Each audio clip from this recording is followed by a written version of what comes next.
Hi, friends.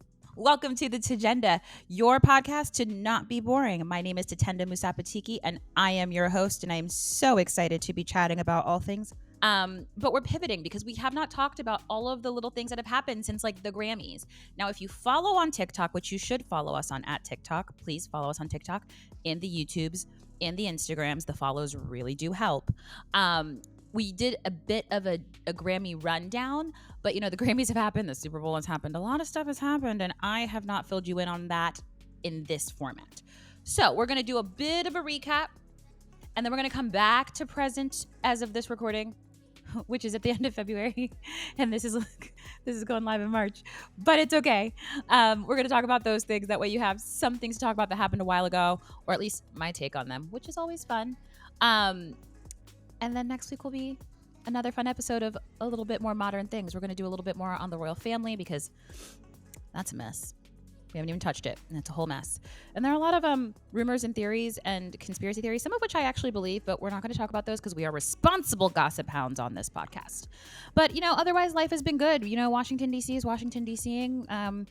The dog is good. I haven't really had any exceptional life events except for that, things have been a bit depressed over here. So we're just trying to pull ourselves out of it. But other than that, we're training for a marathon. We're doing good. Let's get started.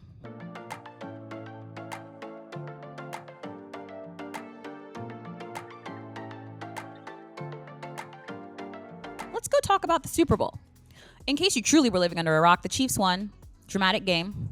Usher had the best performance. Now, I went to a Super Bowl party, and I don't understand how people watch shows and stay seated. I've never been the kind of person who can watch something entertaining and stay on my behind. I have to dance. I have to cut a rug. I have to wiggle. And so Usher was just the time of my life. Truly, I'm loving all of the memes that have been created out of the event. That way I can relive pieces of it in my everyday, because I'm on social media way too much. I'm addicted. I know it's bad, and that is a choice that I have made as an adult. But part of that is getting to enjoy Usher all the time. I love it. Next item. All right, look. Alicia Keys was a great part of the Super Bowl, but it's been weeks, and the song that she sang is a really difficult song to sing. Stop making fun of her for coming in weak on the first note. She's not as young as she used to be, and again, it is an insanely difficult song to sing. So stop it. Leave her alone. Let's see. What else we got? All right. Now that the Super Bowl is over, I'm going to insist that all media leave Travis and Taylor alone. This is my plea. The Super Bowl is over. Let them be private citizens for a minute. Your girl doesn't care that much about their every move. Homie won the Super Bowl again. She had the most fantastical tour of all time next to Beyonce. Sorry I said what I said. And she's releasing another, leave her be. Leave them be. Let's stop speculating about whether they're breaking up next week or getting married next week, or someone said that they had the inside scoop on they're considering to get engaged. What the fuck? Just leave them alone. Leave them alone. Let them retreat. Let them be private citizens for a little bit. Let's fangirl on the other Kelsey and his really cool wife. All right, let's do that. Please? Thank you. The other thing that no one's talking about from this Super Bowl that I think we should is that Kim Kardashian soft launched her new relationship with Odell Beckham Jr. And no one's talking about it, but she definitely was in her boring suite with that suite. Everyone in there looked miserable. It was so sad. But she definitely was in the suite with him because they are clearly dating. So congratulations, Kimmy. Another football player, huh? Guess that's what she's into right now. Anywho. Going away from comedians is good. Rappers, good. We're back to athletes. Okay. But Odell Beckham Jr. and Kim, that's a thing that we all just seem to have, which honestly, I know that her and Kim and Taylor are beefing, but Kim needs to write Taylor a personalized note thanking her for taking all the relationship oxygen away from the Super Bowl. That way she could live a peaceful life for a minute. Thoughts? Just an idea, Kim, write a letter. All right. I did a TikTok on the Grammys, but real quick, highlights from the Grammys. Jay-Z gave a wonderful speech for basically his Lifetime Achievement Award from the Grammys, where he noted that his wife has won more Grammys than anyone else on the planet, but has never won Album of the Year. She was robbed twice. Twice. Once for Lemonade, once for Renaissance. he said what he said. But weirdly, the whole internet made this about Taylor Swift, which is insane. Like, I think the obsession with her has gotten to just peak. It's too much. During Black History Month, everyone decided to make Jay-Z's speech about equality and recognition and keep trying and keep working until you can get what you didn't think you could achieve into. It's all about Taylor. It was nothing about Taylor. It was about the plight of Black people. Get over yourselves. Okay, I got that off my chest again, but it really was just really obnoxious. Not everything is about Taylor Swift. I know that the culture right now seems to make it feel that way, but it's not. Like, that speech was very much so about equity. It was very much so about people who deserve getting their flowers, not getting their flowers, or getting them far too late. It very much so was about how he was nominated for his first Grammy, but yet DMX, who had the biggest selling rap album at the time, was not even nominated. Why? Because DMX wasn't as palatable to the white crowd who was running the Grammys as he was. Y'all. The speech was about equity during Black History Month and nothing else. All right. Also, well, now that I'm pivoting back to Taylor Swift, Jesus, I'm so sick of talking about her already. I think she's about to do a disappearing act because she knows she's oversaturating. Anyway, there was a whole kerfluffle because Celine Dion presented Taylor with the Album of the Year award, and Taylor Swift did not hug her or recognize her. And I think this is a good time for me to say that Celine Dion has a degenerative musculoskeletal disease that makes it so that she may cramp or have really uncomfortable pains and look pained at touch or unexpected movement. So it was requested by Celine Dion that no one touch her. That is why they released a photo of them backstage.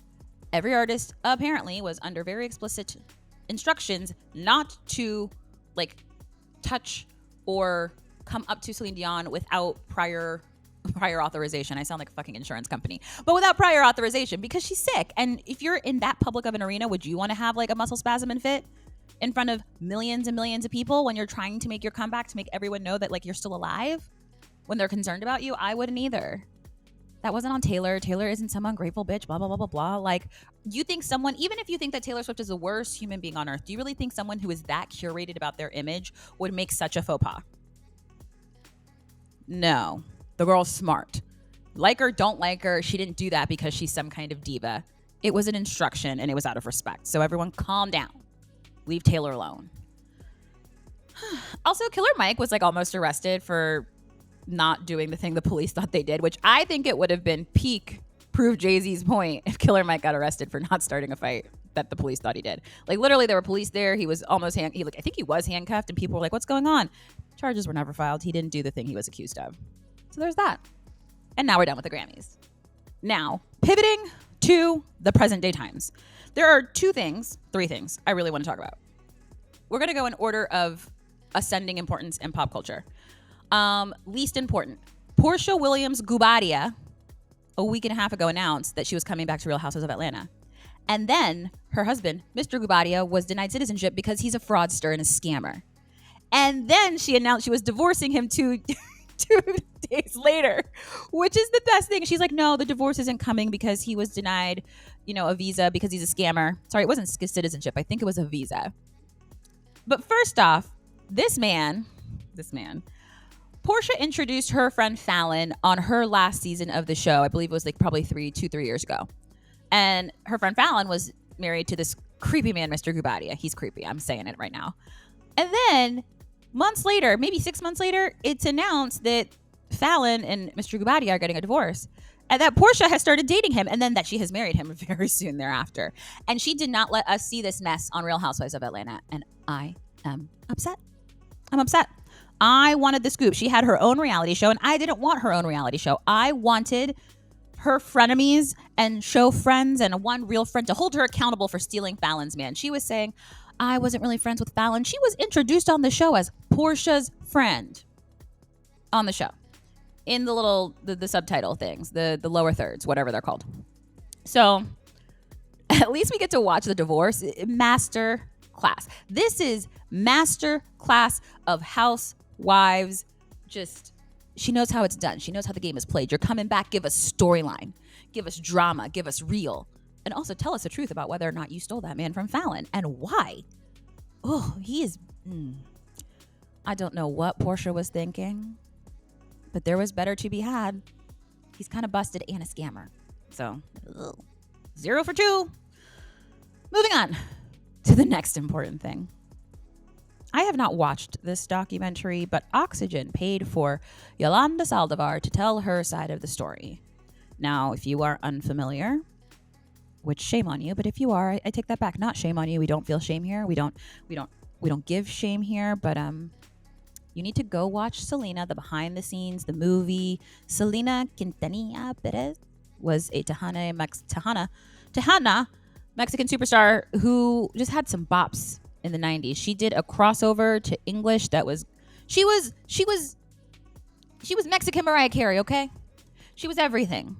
And my little person found out about this because I was watching the behind the music, and at the same time the behind the music was on, this was well after the tragedy, the movie was on. So I was watching both simultaneously, going back and forth between the two. I was like, this is so cool. I want to go to a Selena concert. Mom, can you give me a Selena CD? And she just said, have you finished the movie? And I said, no. And she said, you need to finish watching the movie.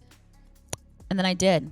And I found out that Yolanda Saldivar, the president of her fan club, shot her after she stole from her. She embezzled money from Selena. And then Selena called her out. And then Yolanda shot her. And then she went to prison. And by the way, it wasn't just like, oh, she shot her and then ran away. She was sitting in the car crying in front of where she gunned down Selena. She did it, okay? She did it. And she's been trying to release her story for years. I remember back when I was a teen, waiting for 60 minutes. I watched fucking 60 minutes so that I could watch a segment on Yolanda's side of the story. And that was the last time I ever fucked with Yolanda's side of the story. She's a killer. She stole Selena from us. And what is Oxygen doing giving her airtime? There are few people. I really am not a fan of our carceral system. I really don't think that prison is the solution for many criminals. But I think she needs to stay there. And not because punishment, but for her own safety. There are generations at this point. Generations of people across races who are ready to take her out. And so for her safety, I think she should just stay in prison. In fact, I'm kind of amazed that she stayed alive in prison. She must have been in solitary a lot because Houseway, is she still alive? So the documentary was released and I'm not watching it. I'm not giving it airtime. I've seen a lot of TikToks about people upset about it. They feel very similar to how I do, Not good. So that's the number 2 thing we're talking about. But finally, the most important thing in pop culture, Beyonce is taking over country music. And the coolest thing about this new album that she is releasing or will be releasing isn't just that the single is a whole bop. It has me saying whoo all the time. I'm running down the street singing Honey too all the time. I can't stop. But the fact that many people made a big to-do about Beyonce's coming in country music, and there have been black people trying to break into country music for forever. But what I love about people trying to pit women against women is that there is so much data that shows it backfires. Beyonce coming into country music didn't make it harder for the artists who are black women or men trying to break into the genre. It uplifted every single one of their singles. Every single black artist had higher chart-topping music after Beyonce dropped her single than they did before. Which, if there is nothing to tell you that a rising tide lifts all boats, that we should stand together, this has to be it. Oh my gosh, well, this is Benton's first appearance on the agenda.